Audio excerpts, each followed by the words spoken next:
Bom, senhor presidente, eu vou tentar ser objetivo, são só 10 minutos, é tanta coisa para falar. O relator teve 2 horas e meia, já esgotou aí uma série de indagações, mas eu quero cumprimentar o depoente, as suas advogadas, todos os presentes. Eu começaria perguntando ao senhor Virgílio, ele que tem uma vida longeva dentro da Previdência, passou num concurso público para procurador federal em 2006, em 2008 começa a sua ascensão profissional, é nomeado para um cargo, me parece pela ministra Dilma, né, na época em que ela era Casa Civil no governo do Lula, e daí sucessivamente. Então, uma coisa que me chamou a atenção, senhor Virgílio, nos depoimentos que nós assistimos aqui, né, foi o fato de que houve uma portaria do seu Lupe, logo no início do mandato, onde ele retira a autonomia do presidente do INSS. Ele traz para ele a prerrogativa da indicação da telefonista ao diretor de benefícios. E todos os contratos acima de R$1 milhão. A primeira pergunta que eu faço à vossa senhoria, isso é normal, é um procedimento comum dentro do sistema previdenciário?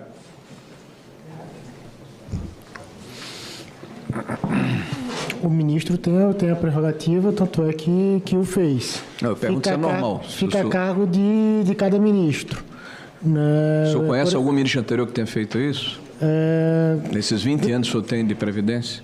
Dando exemplo, na época do ministro Garibaldi, ele delegava, na época do DS3 de coordenador para baixo, era nomeado, por exemplo, pelo INSS, e DS4 para cima, que era o cargo de coordenador geral, diretor, etc., ficava no Ministério. Então, isso depende muito de cada ministro. E os contratos também, Garibaldi trazia para ele, o ministro Garibaldi? Era quem comandava os contratos administrativos? Tinha o decreto de alçada, salvo engano, de 10 milhões. Esses subiam para o ministro assinar.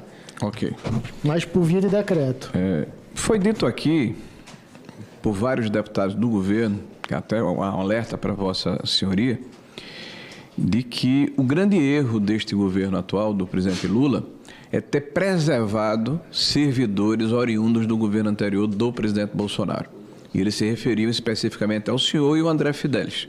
Foi dito aqui por vários deputados do governo. Inclusive hoje, aqui na sessão de hoje, né, um deputado faz essa afirmação de forma peremptória. Eu pergunto a Vossa Senhoria se o fato do senhor ser um funcionário de carreira, aliás, eu tenho no meu gabinete membros são procuradores federais, membros da AGU, que lhe referenciam como alguém que profissionalmente sempre foi uma pessoa com muito conceito dentro da carreira. Como é que o senhor se sente ao ser reputado dessa forma ou referenciado dessa forma aqui nesse momento aqui por parlamentares do atual governo, que colocam o senhor como se fosse o ovo da serpente que permaneceu nesse governo, fruto do governo anterior? Senador, eu entendo que a CPMI, por estarmos no parlamento, tem o seu viés político, né? Me sinto altamente injustiçado, com certeza. Mas eu entendo que tem um viés político e vida que segue. Agradeço. Vossa Excelência afirmou aqui que sobre de forma incipiente foi a palavra que Vossa Senhoria usou, de que haviam algumas denúncias ligadas a contribuições associativas ilegais ou fraudulentas. Eu queria que a comissão botasse o primeiro quadro aí, por gentileza. Né? Bom, o senhor tem quase 20 anos de Previdência. Então, primeiro, reportagem de 2010, o senhor estava lá. Contribuição compulsória de aposentados são descontados sem saber se sindicatos faturam milhões. Aqui eles falam especificamente da CONTAG, que o senhor tem defendido muito. O primeiro quadro aí, por gentileza. Idosa descobriu que teve descontos devido ao INSS por 30 anos após escândalo de fraude. Da mesma coisa, CONTAG. Foi associada de forma indevida. Está aqui na imprensa da época. Esse quadro, só para contextualizar o que eu vou falar, né, ele fala do número de situações de acréscimo de descontos mensais por associação. A CGU estabeleceu como teto 50 mil associações por entidade. Então, o senhor pode verificar que aconteceram 6 em 2018, 2019 uma, 21, 21, 22 mais uma. Quando chega em 23, isso vai para 6 e quando chega em 24, isso sobe aí para 12 ou 14, que é o período em que se passa para o governo subsequente, né? E o senhor, quando foi perguntado pelo relator aqui a respeito de descontos em lote, que não é o caso, que são a taxa aí, o conceito da CGU foi o número acima de 50 mil, Vossa Senhoria se referiu a 2022, falando no plural. Me parece que foi uma só, que foi a justamente da CONTAG, né? Que, segundo o senhor, saiu sem nenhuma documentação. Eu pergunto a Vossa Senhoria, não chamou a atenção o fato do senhor estar dentro da estrutura formal da Previdência, esse acréscimo tão monstruoso do número de filiados e de descontos consignados? Não era um assunto cotidiano da Procuradoria em si. O aumento do número de filiados de cada associação não era É porque o senhor fez uma afirmação aqui para o Rodolfo, dizendo que o acordo do TCU se referia especificamente a consignados. Eu estou aqui com ele em mãos. Não, o acordo é o recurso feito pelo INSS. O acórdão fala em 2 bloqueios. A verba, 9 descontos, mensalidades associativas por meio de assinatura, quer dizer, proíbe.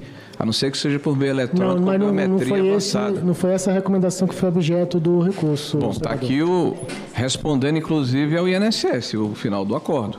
Eu posso mandar para pedir para entregar aqui em mãos ao nosso... O INSS não a Procuradoria, fez um recurso, que foi aquele que eu comentei com o deputado, apenas sobre o bloqueio do empréstimo consignado e um embargo de declaração. Passa pro próximo, por favor.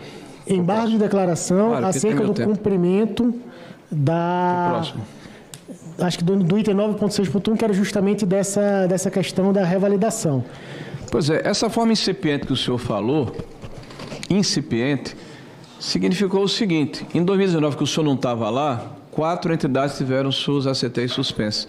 Mas foram 800 mil descontos que foram retirados. Então, não é incipiente, são 800 mil averbações que foram retiradas. Como o senhor falou, eu não estava lá. Então em 2020, o senhor estava lá, inclusive no período que o senhor era... Em 20, não em 19. Sim, eu estou contextualizando. E em 2020, que o senhor já estava lá, essas entidades foram descredenciadas, inclusive quando o senhor era procurador.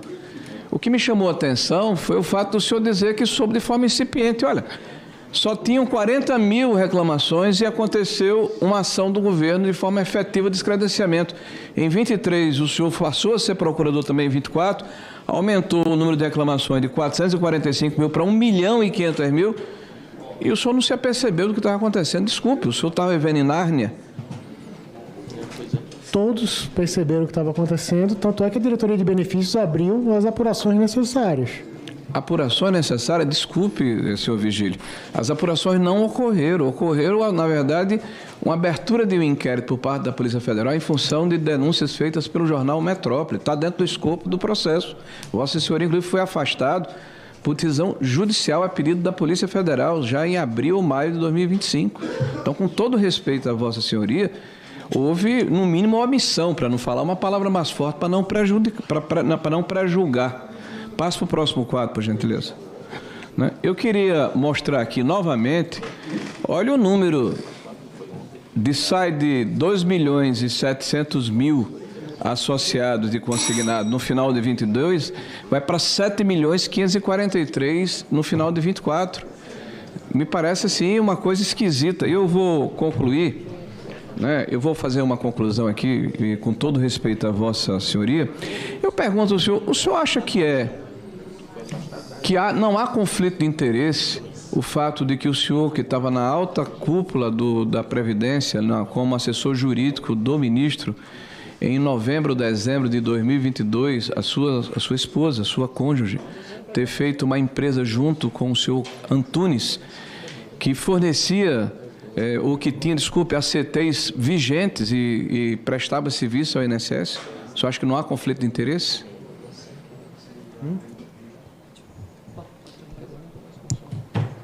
Essa informação não procede. A sua esposa fez uma empresa, constituiu com o Careca do INSS no final de 22.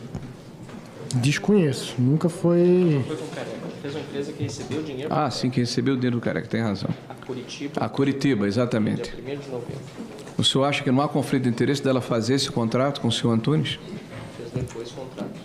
Senador, eu não estava nem na Procuradoria do INSS, como o senhor bem aventou. Eu não tinha competência nenhuma em relação à INSS. Mas essa empresa continuou, quando o senhor assumiu a Procuradoria, a receber recursos do senhor Antunes. A Conjur, mais de 7 como o milhões de senhor mesmo reais. foi ministro, o senhor sabe quais as funções da Conjur em relação ao ministro, ao ministério, e não entidades vinculadas. Sim, depois, Pois não, o senhor, Excelência. depois eu o senhor foi promotor. voltei à Procuradoria do INSS. Em setembro, e o senhor foi até procurador. a atribuição de assinatura de parecer sobre a assinatura de ACT não ia nem mais para o Eu Procurador-Geral. não entrei no mérito da CT, eu perguntei se o senhor não vê conflito de interesse no fato da sua esposa prestar serviço a quem tem ACT ativos. Ela não com o prestava serviço a INSS. quem tinha ACT Ela recebeu ativo. mais de 7 milhões, Para encerrar, Excelência. inclusive em 23 e 24. O senhor já era procurador. Não. Bom, eu posso fazer só uma conclusão de 30 segundos, sem me dirigir ao depoente. Senhor presidente, nós estamos vivendo um momento muito complicado no Brasil. E eu não tenho, nem tiro a razão Vossa de quem Excelência está quer se fazer comportando mais uso do tempo de líder? Faço, por favor. Então, 5 minutos pela liderança da oposição. Agradeço a Vossa Excelência a gentileza e o espaço. Então, vem um momento muito complicado no Brasil, porque nós estamos num momento, inclusive, que as instituições estão sendo questionadas, não apenas pela situação da prática legislativa ou de ser escorreito em função da lei, e as pessoas muitas vezes ficam buscando esse tipo de guarida. Isso aqui é legal. Nem sempre o que é legal é moral, é ético, é aceitável. E aqui eu não estou fazendo juízo de valor específico em relação a essa ou aquela pessoa. Eu quero falar das instituições. Recentemente nós tivemos uma decisão do próprio Supremo Tribunal Federal, que é o órgão máximo da justiça no Brasil, que concluiu, me parece que foi por 7-4, que não há conflito de interesse, que não há ilegalidade, quando um cônjuge ou um parente próximo de um ministro atua numa causa em que ele é parte, em que ele vai decidir, que ele é árbitro, que ele é magistrado. Então, esse é o tipo do exemplo que faz com que situações como essa possam aqui ser defendidas. Eu não me sinto confortável com isso. Né? Isso pode ser até legal, mas não é moral. E, no caso, na minha opinião, há um claro conflito de interesse. Né? Se, na época, não era procurador, depois virou. E a prestação de serviço continuou. E se ela continuou, tem que se pelo menos alertar para evitar que haja a continuidade da prática, que, na minha opinião, fragiliza todo o processo. Por favor, coloque de novo a última tela. Nós estamos vendo aqui uma tentativa que é repetida até a exaustão. Essa questão aconteceu porque, olha, lembrem-se, porque se mudou a forma como se fazia desconto associativo, só se permitia para quem tinha carta sindical. Em 2016, quem foi que mudou esse parecer? O senhor Stefanuto, justamente aquele cidadão que lhe convidou depois para ser procurador na época do atual governo. E o senhor Stefanuto foi defendido aqui pelos integrantes do governo. O senhor não foi defendido, o senhor foi atacado pelos integrantes do governo. O Stefanuto não, foi defendido aqui arduamente. O senhor, em 2014, quando o senhor começou a trabalhar num escalão mais forte, lá em 2014, o senhor estava lá se encontrando com o senhor André Fidelis, que tem uma história parecida. O filho dele recebeu milhões também de empresas que tinham vínculo com o INSS. E parece que a história vai ser a mesma. Não, isso é legal. Não sou eu, é meu filho. Não sou eu, é minha esposa. Não sou eu, é minha irmã. Desculpe. Existe um ditado muito antigo que diz que não basta ser, precisa parecer. Nós precisamos ser como as mulheres de Roma. E nesse caso, me desculpe, há um claro conflito de interesse. E esse conflito de interesse contrasta com a narrativa que é repetida aqui até a exaustão. Se você tem um número de consignados, de de descontos associativos, que chega no final de 2022, mesmo um crescimento menor do que o início de 2019, e você tem um crescimento geométrico, que chega quase 4 vezes mais do que existia, e aqueles que tinham autoridade e responsabilidade não se aperceberam, precisaram ser provocados pela imprensa, e provocados pela imprensa continuaram a se manter incólumes, sem nenhuma ação efetiva, litigando no Tribunal de Contas da União, não tomando medidas efetivas, permitindo soluções intermediárias que driblavam a biometria, driblavam a necessidade de se fazer validação. Alguma coisa estava errada. E a gente escuta aqui um discurso recorrente.